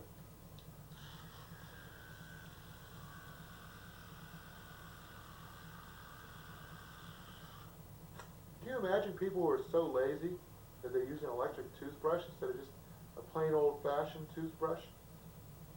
But, you know, it massages your gums.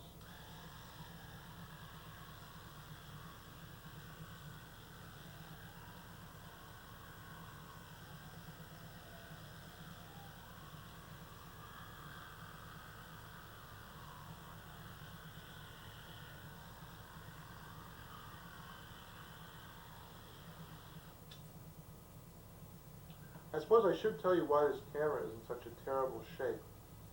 It's because I used it in sweaty, noisy, loud rock clubs with the floor vibrating for like 3 years. I've shot over 1,000 hours of video on it, at least. And, you know, it's an old camera. It's not built for that kind of wear. And it's like, when did I get it? Like around New Year's Day of 1991. So it'll be like 6 years old. Another 10 years it'll get its own driver's license. But only in the daytime can it drive, without an adult present. Uh,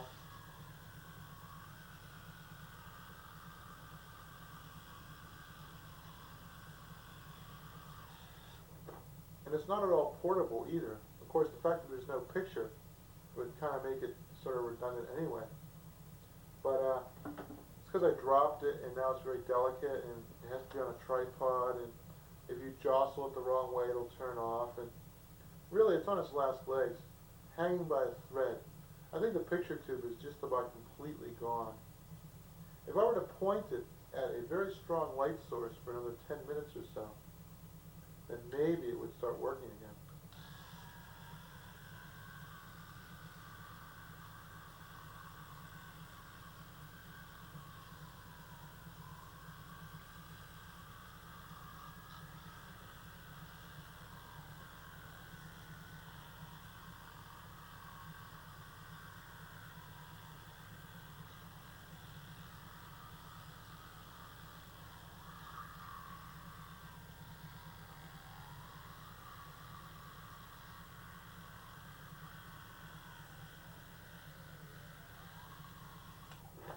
Anyway, it's a good thing I called this program Negative Charisma, because I can get away with just about anything, and it would just be a demonstration of the title premise, Negative Charisma. If I spent more time trying to be funny and less time trying to work my way around it, then maybe I'd be more successful. I can't talk anymore. I'm too late.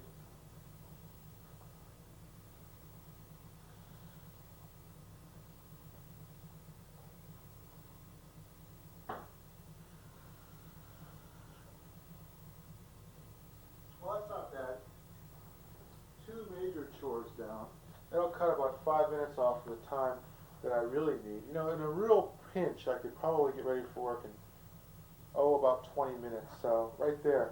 That cuts off about 5 minutes, so I just might barely make it to work today. On time, no less. Well, not that I'm usually late. You know, and I hate to bust up a perfect record by being late this one day, because I can't plan my time.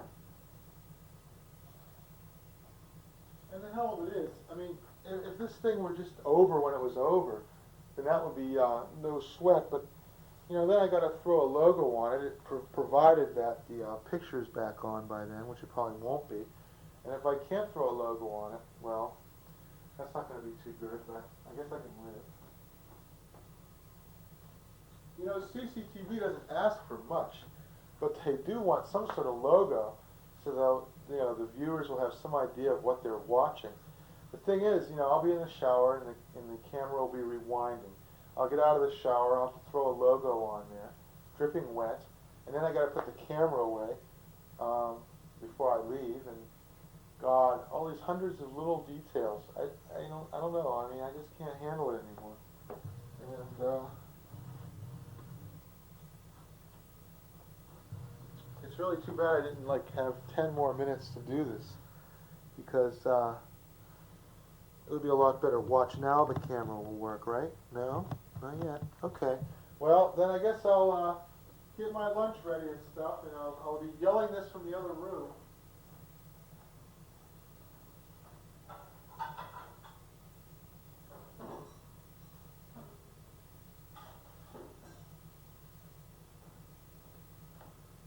Don't you just love all this spontaneity, though? I mean, you're witnessing a historic moment here.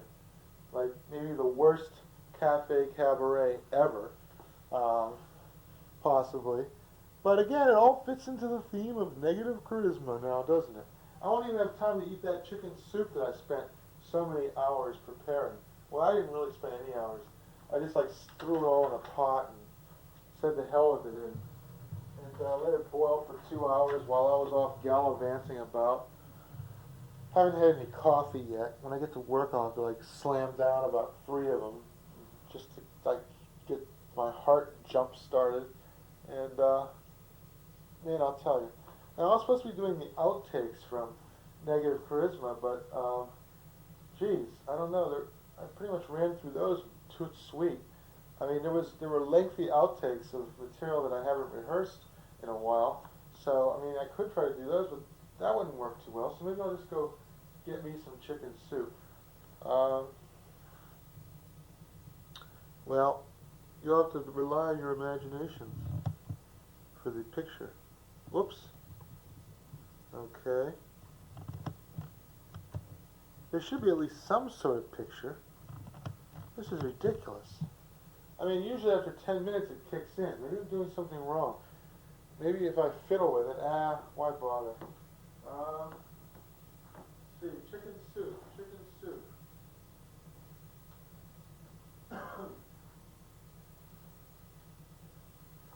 You know, when I make chicken soup, I mean, I just throw in everything. A big handful of rice, a couple potatoes, and then I don't bother with, like, you know, the stock and all that stuff. That takes too long.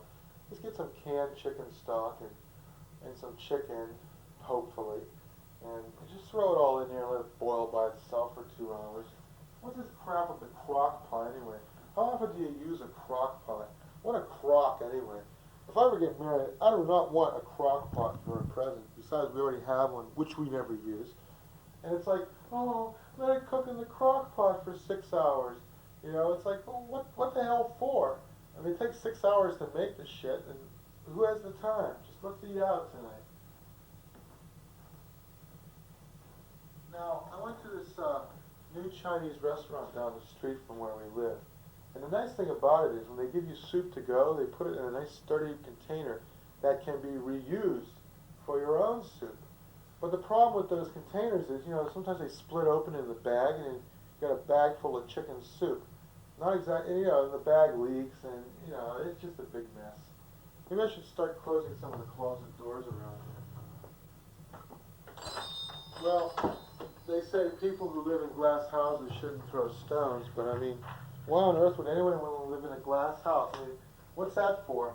So the burglars can window shop, you know? I mean, so the neighbors can watch you having sex, so you can shave it and look at the wall. I do that anyway now. Geez, my face is still kind of, you know, scaly.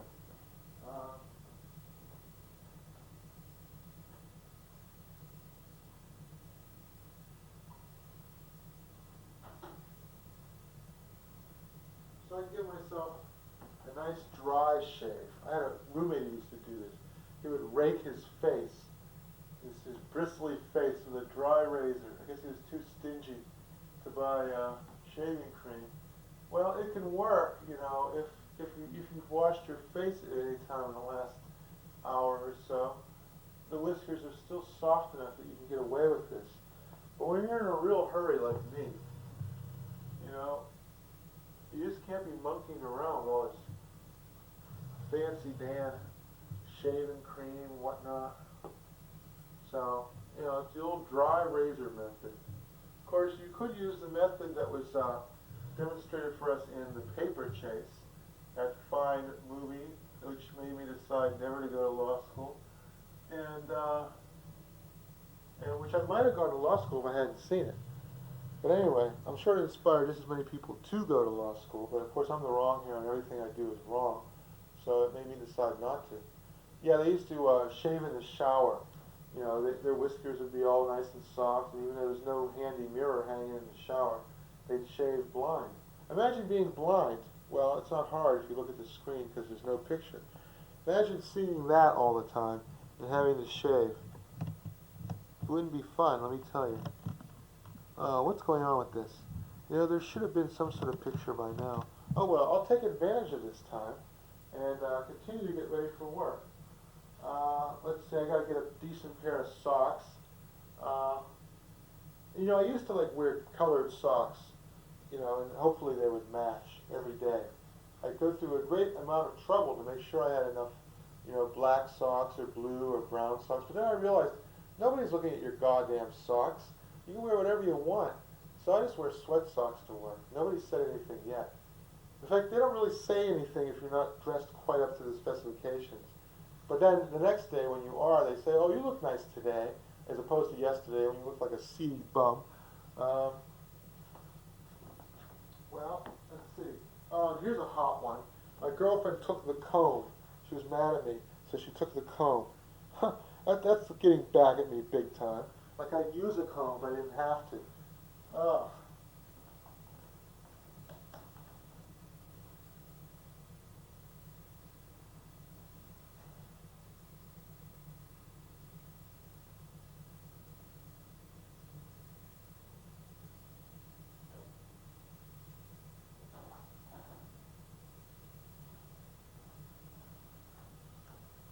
Well, I found a nice generous tub that the thoughtful people at the Chinese restaurant gave us for my soup, my hot and sour soup, which was plenty hot, let me tell you. But I can't find the lid. Isn't that just the way? You can never find the lid.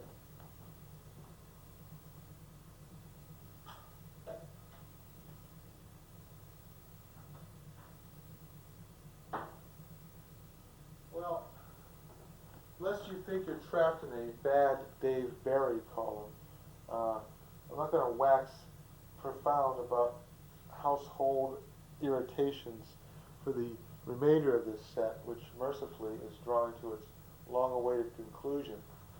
Wow. This is like Mission Impossible. I expect some dude to strike a match and set a fuse alight or something. It's like dun dun dun dun dun dun dun dun dun. Ow, I just hurt myself.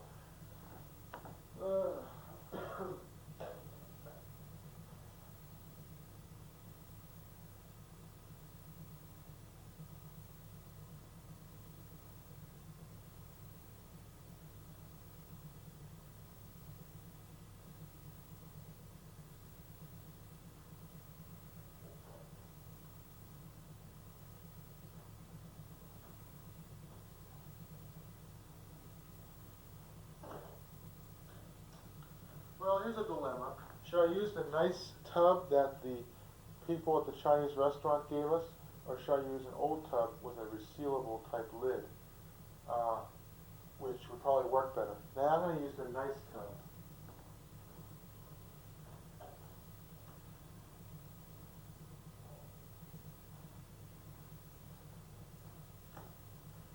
And watch, just watch. With my luck, it's just going to burst open and it's going to be a big mess.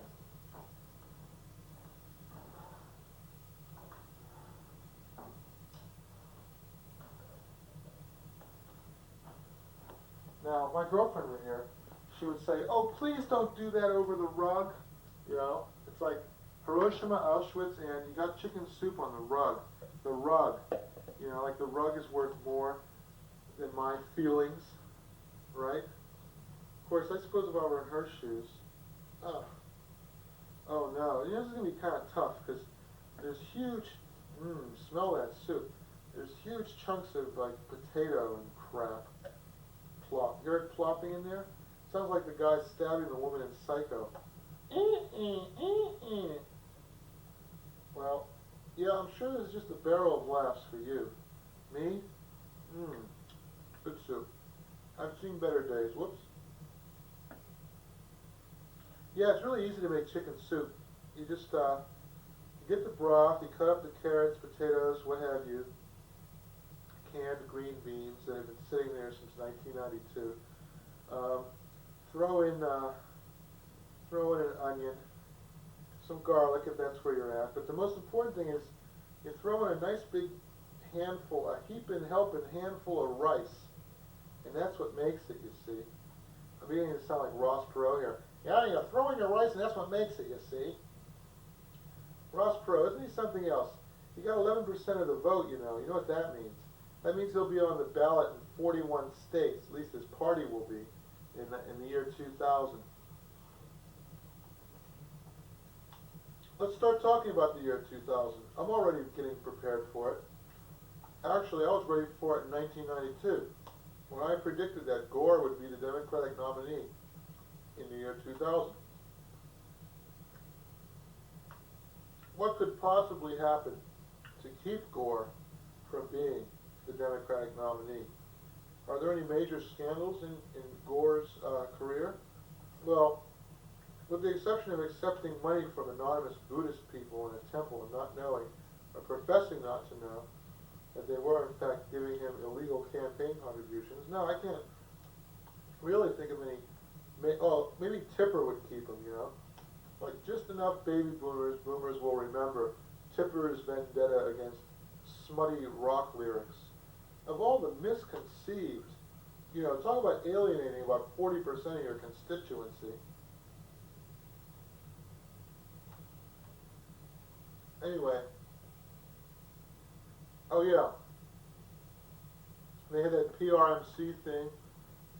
Al Gore interviewed Frank Zappa, and he was like sucking up to him big time, So maybe we should just call him Vice President Zappa Sucker Upper 2 or something. Anyway, it doesn't look like there's any way that Gore is not going to be the Democratic nominee in the year 2000. So who's going to run against him? Jack, let's go back to the gold standard Kemp. Well, I've really crammed this container to the top with chicken soup. Now I'm going to turn it upside down. Well, it doesn't spill, but that doesn't mean anything. It tumbles around in your vehicle and it could burst open. At the very least, I suppose I should prepare a separate bag for it. Treat it like the special thing it really is. I also got to get my other food together.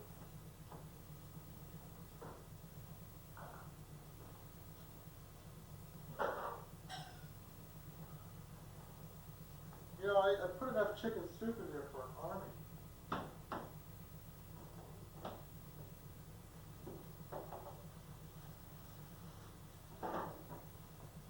Now here's another dilemma. Now, I don't know why I'm talking to you. I should be getting ready for work. It's like 2 o'clock now. I could either take the delicious Russer pepper loaf or the Deutschmarker German Bologna, or Bologna, or Bologna, whatever we want to call it. I don't know. I feel like treating myself to the pepper loaf, but then I'll have to eat the bologna tomorrow when I need the pepper loaf the most. It is of just such small dilemmas that a man's life is composed. What the hell? I'll suffer. I'll have the bologna today. Bologna today, pepper loaf tomorrow. That's it for now.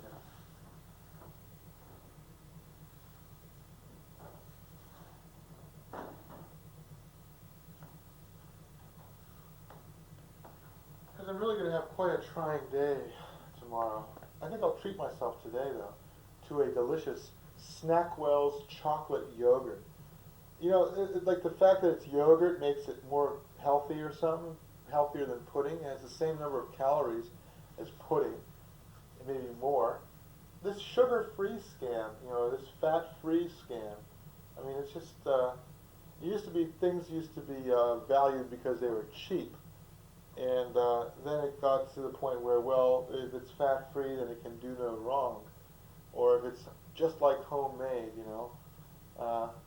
nothing is just like homemade, okay? Not even homemade anymore. Like homemade recipes. You know what they say?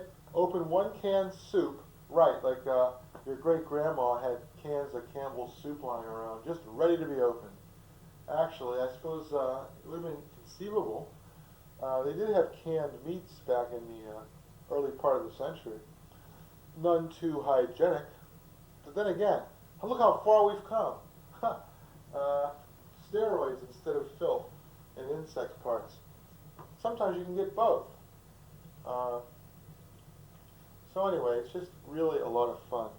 And now, of course, hey, the video is still taping, and it's like been an hour. Oh, you know what? I'm looking at the wrong thing. Maybe I have more time than I thought. I doubt it, though. No, it's a nice, healthy 2 o'clock.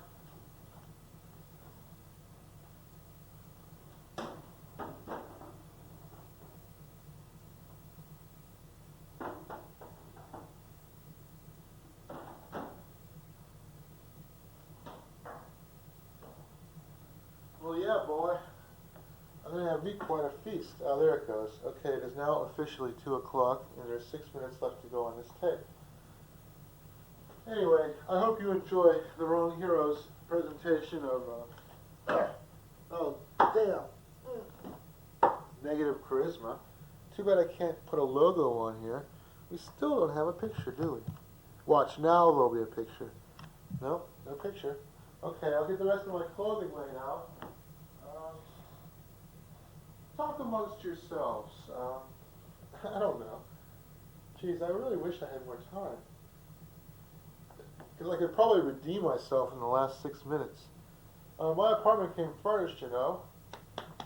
Because I wouldn't want to have to go out and buy cockroaches. Big? Yep. Yep, they are. How big are they? They drink diet soda. No, actually, they're going upscale. Now they drink flavored seltzers. Yeah, the bugs are taking over, you know. They've got this little sign over the door, and it says, welcome to Vermin Court.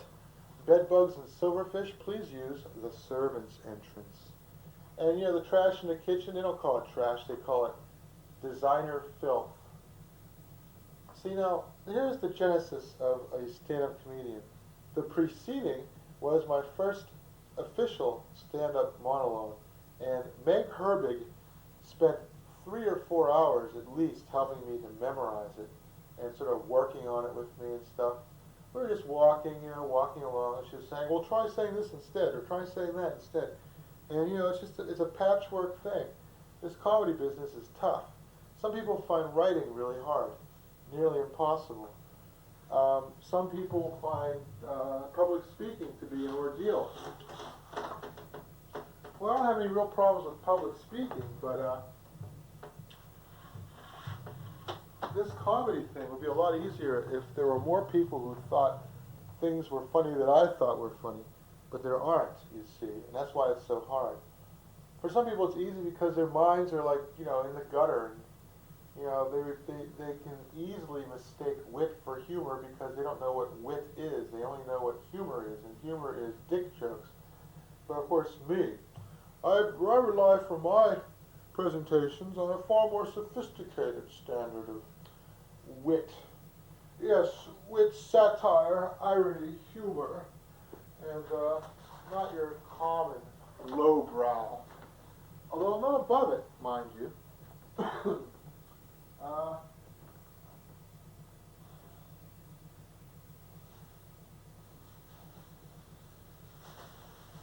I haven't really done anything today that I'd hoped to accomplish in this particular presentation, but you know what they say in the monkey house? Let the chips fall where they may. Alright, maybe I can get just enough light on this thing to like actually do a closing logo.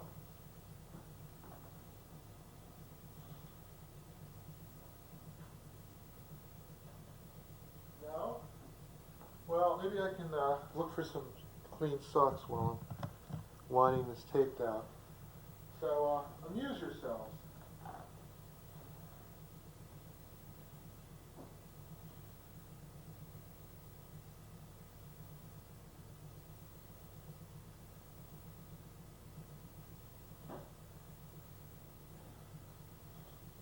Because, you know, I love you all, and I want you to be happy and do whatever it is you shabby people do when nobody is watching. Which is, in fact, a condition that I suspect I am, in fact, also well acquainted with. Well, pretty good.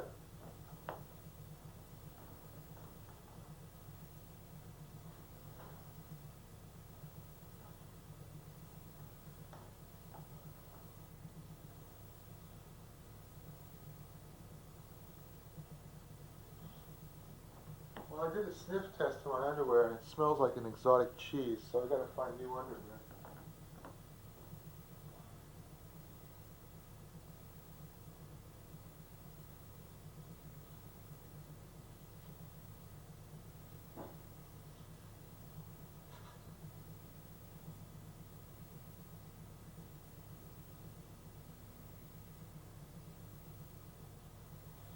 That's a pretty good rule of thumb, you know. The exotic cheese test. If your underwear smells like exotic cheese, time for a change. Well, I threw the logo in the garbage because I know we're not going to get a picture in the remaining minute. Nope, no picture.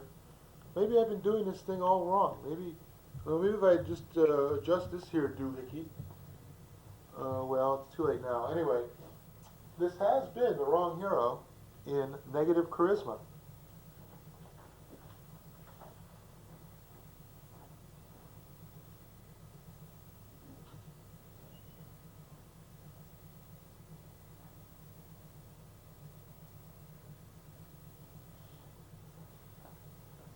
You have been tuned to Cafe Cabaret. Cafe Cabaret is broadcast every Tuesday night at 9 p.m. on Cambridge Community Television Channel 55. We'd like to thank you for tuning in, and we're sorry about the fact that there was no picture for the last 15 minutes, but hey, que sera, sera, and all that crap. So, anyway, wishing you and yours a very pleasant evening. Tune in next week, where there will be a picture for a large part of the show here on Cafe Cabaret. This has been the wrong hero in negative charisma.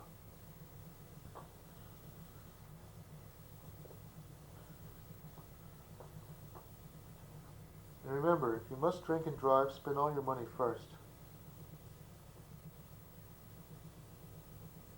Preferably on me.